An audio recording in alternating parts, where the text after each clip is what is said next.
Assalamualaikum warahmatullahi wabarakatuh. Nama saya Denny Setiawan, NIM B100180398, Manajemen SDM Internasional kelas C. Di sini saya akan mempresentasikan sedikit review jurnal yang berjudul Reach and Pervasive Value and Tendencies of Customer Satisfaction and Loyalty in the Sustainable Business Model.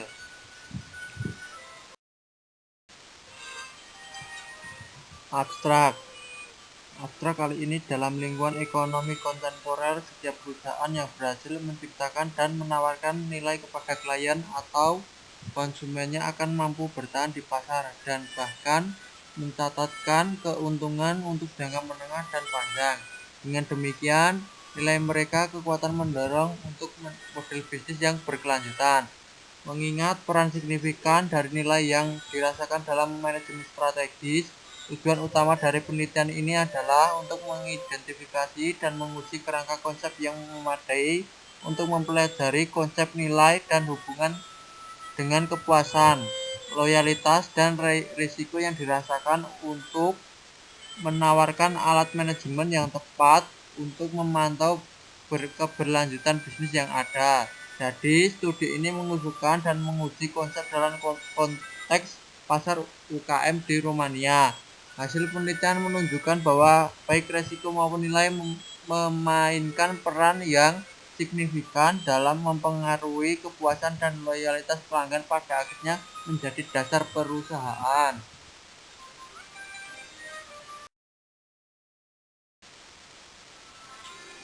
Bahan-bahan dan metode-metode. Yang pertama, relevansi risiko pada nilai yang dirasakan. Selanjutnya, nilai hubungan kepuasan. Ketiga, dasar-dasar kerangka konseptual yang diusulkan. Yang terakhir, metodologi penelitian. Metodologi penelitian. Populasi yang dianalisis dalam penelitian kami mewakili UKM Romania pada tahun 2014.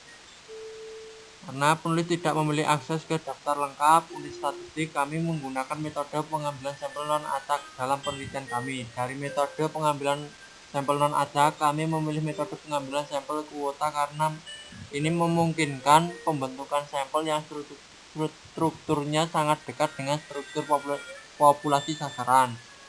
Pengumpulan data dilakukan dengan menggunakan kuesioner online yang ditujukan kepada orang-orang yang memiliki posisi manajemen di dalam UKM. Periode pengumpulan data adalah November 2014. Periode ini dianggap cukup untuk studi transversal. Untuk penelitian ini 2019, 229 peserta menyelesaikan seluruh survei. Dipertimbangkan untuk penelitian ini 67,69% adalah usaha mikro, 23,58% usaha kecil, dan selisih 8,73% adalah usaha menengah. Perbedaan yang dicatat antara struktur sampel dan struktur populasi dengan mempertimbangkan variabel yang ditunjukkan dalam penelitian ini disajikan pada tabel meja nomor 2. Selanjutnya adalah hasil. Program AMOS versi 2020 ditemukan sangat sesuai untuk penelitian ini berdasarkan adanya konstruksi refleksi dalam model konseptual yang kami usulkan. Berdasarkan asumsi bahwa terdapat hubungan ketergantungan antara elemen model yang diusulkan dan di dalam model terdapat beberapa hubungan antara variabel dependen dan independen, maka akan digunakan teknik statistik, salah satunya untuk struktural equations model. Yang pertama model pengukuran, yang kedua model struktural. Model pengukuran, nilai-nilai indikator reliabilitas yang diperhitungkan untuk model ini disajikan di tabel 3 di bawah ini. Kita dapat melihat bahwa untuk indikator nilai urgensi minimal melebihi nilai normal, menghasilkan model yang dapat diterima. Nilai yang direkam untuk setiap konstruksi individu terkait dengan tingkat kepercayaan yang validasinya disajikan di tabel 4 selanjutnya, dan kemudian masuk tabel 5. Seperti yang dapat diketahui dari data yang disajikan dalam dua tabel ini, konstruksi individu memenuhi kriteria evaluasi minimal tingkat kepercayaan, validitas, konvergen, dan diskriminan. Model struktural. Dengan menggunakan hipotesis penelitian yang diusulkan sebagai titik awal, kami akan mengembangkan berdasarkan konstruksi dari model pengukuran. Model struktural untuk menguji hubungan kualitas yang diasumsikan di antara konstruksi ini. Model disajikan dalam format gambar 1. Tabel 6 menyajikan koefisien regresi standar antara variabel independen dan dependen dan tingkat signifikannya. Hubungan sebab akibat di antara berbagai konstruk dianalisis berdasarkan nilai tanda dan tingkat signifikan koefisien yang divalidasi atau tidak. Jika koefisien dianggap tidak signifikan, hubungan sebab akibat yang sesuai dengan ini dianggap tidak signifikan, dan hubungan yang diusulkan antara konstruksi ini tidak dikonfirmasi oleh data kami. Jelas dalam kasus koefisien yang signifikan, hubungan kausal antara konstruksi yang terlibat di informasi dan tanda koefisien yang dianalisis mencerminkan pengaruh variabel independen terhadap variabel dependen. Positif untuk koefisien positif, negatif untuk koefisien negatif. Menganalisis data dari tabel 6, kami melihat bahwa bagian penting dari yang diusulkan hubungan kualitas antara konstruksi model struktural yang diusulkan dikonfirmasi oleh fakta bahwa nilai koefisien regresi standar signifikan. Kemudian tanda koefisien ini menegaskan pengaruh positif atau negatif variabel independen terhadap variabel dependen. Untuk himpunan hipotesis yang mengacu pada peran keputusan sebagai faktor mediasi untuk hubungan antara nilai-nilai yang diusulkan dan loyalitas yang berbeda. Hasilnya disajikan di tabel 7 seperti yang diamati di tabel 7 di samping hipotesis H5B. Semua hipotesis lain merujuk cincin untuk kepuasan sebagai faktor mediasi antara nilai dan loyalitas. Dikonfirmasi dampak nilai yang dirasakan terhadap loyalitas sebagai atau seluruhnya dijelaskan untuk perusahaan. Kepuasan dengan pemasok, mereka mengikuti gagasan ini. Perusahaan dalam posisi pemasok harus fokus tidak hanya pada penawaran yang berharga kepada pelanggan mereka, tetapi juga pada mempertahankan tingkat kepuasan yang memadai bagi mereka. Selanjutnya, diskusi. Hasil yang diperoleh untuk rangkaian hipotesis pertama ini konsisten secara total atau sebagian dengan temuan serupa lainnya dari literatur sebelumnya. Temuan dikonfirmasi oleh Whittaker et al. 2007 yang mempelajari dampak manfaat dan pengorbanan terhadap kepuasan. Dalam kedua studi tersebut, manfaat fungsional, sosial, emosional dalam penelitian kami memiliki dampak langsung dan positif pada persepsi kepuasan dan pengorbanan, memiliki dampak langsung dan negatif pada persepsi yang sama di kedua studi. Hasil yang diperoleh oleh Spiteri dan Dion 2004 dan Parogian et al. 2012 kontra tegas adanya hubungan yang signifikan antara manfaat kepuasan saja, hubungan antara pengorbanan dan kepuasan tidak dikonfirmasi. Mengacu pada dua penelitian ini, hasil yang diperoleh dalam penelitian kami menginformasikan hubungan antara manfaat kepuasan dan mengonfirmasi tidak adanya hubungan antara pengorbanan dan kepuasan. Hasil yang berbeda ini dapat dijelaskan dengan operasional pengorbanan dalam 3 studi ini. Jadi dalam pengorbanan penelitian kami ini telah dioperasionalkan dengan mempertimbangkan jenis nilai yang digunakan untuk penelitian.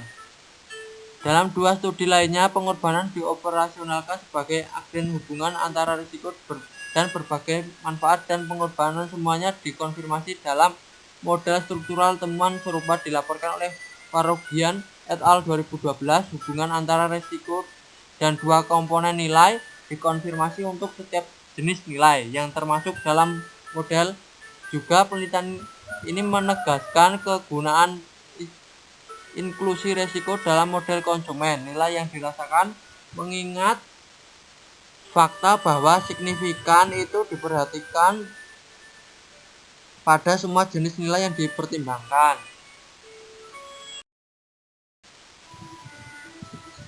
Implikasi manajerial. Hasil yang diperoleh dalam mangla ini mungkin menawarkan dukungan nyata dalam proses pengambilan keputusan manajerial, membawa beberapa kontribusi pada aktivitas praktis perusahaan. Pertama, penelitian ini menawarkan bukti empiris terkait dampak risiko keuangan terhadap komponen nilai. Perusahaan yang menawarkan produk dan jasa harus menonjolkan fakta bahwa penawaran yang berkualitas bersama-sama dengan menghormati persyaratan kontrak dan menawarkan layanan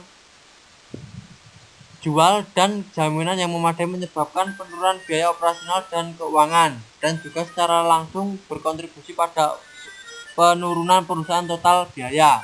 Yang kedua, perilaku nilai. Komponen dalam kaitannya dengan kepuasan menunjukkan bahwa upaya yang dilakukan untuk meningkatkan tingkat kepuasan yang dirasakan konsumen harus diarahkan pada perbaikan persepsi manfaat bagi mereka, dan dengan mengurai persepsi tentang pengorbanan yang didukung, misalnya kesempurnaan dalam fungsionalitas atau membangun dan mempertahankan reputasi yang sangat baik di pasar, dan memberikan kontribusi yang signifikan terhadap keuntungan bagi perusahaan yang menawarkan produk dan atau layanan. Yang ketiga, hasil penelitian ini membuktikan sekali lagi peran signifikan kepuasan dalam loyalitas. Dengan mempertimbangkan sifat kompetitif bisnis, perusahaan harus menawarkan nilai yang lebih tinggi kepada klien mereka dibanding dengan pesaing yang mencapai tingkat kepuasan yang lebih tinggi bagi konsumen mereka. Dengan ini, perusahaan ini dengan kepuasan nilai rantai kualitas dapat meningkatkan klien mereka sendiri. Loyalitas memastikan dengan cara ini tingkat keuntungan masa depan yang pasti dan berkelanjutan. Yang terakhir, kesimpulan. Mempertimbangkan temuan penelitian ini membawa kontribusi berikut pada konsep nilai pengetahuan umum.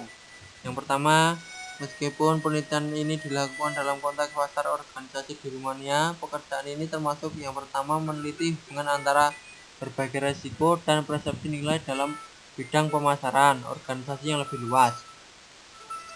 Yang kedua, hasil penelitian ini menegaskan pandangan bahwa risiko merupakan faktor kunci dalam membentuk persepsi nilai. Yang ketiga, hasil ini memberikan informasi tentang bagaimana berbagai jenis risiko bekerja pada nilai. Kesimpulannya, model konseptual yang diusulkan sebagai besar dikonfirmasi oleh hasil empiris yang diperoleh setelah menganalisis kumpulan data. Model ini dapat digunakan dengan beberapa keterbatasan. Dalam model nilai yang dipersepsikan sebagai konsep di pasar, organisasi studi ini memiliki beberapa keterbatasan yang harus dikemukakan. Yang pertama, sampel Rumania mungkin membatasi generalisasi temuan kami berdasarkan fakta bahwa meskipun terdapat banyak kesamaan antar negara, ada juga banyak perbedaan yang dapat mempengaruhi hasil.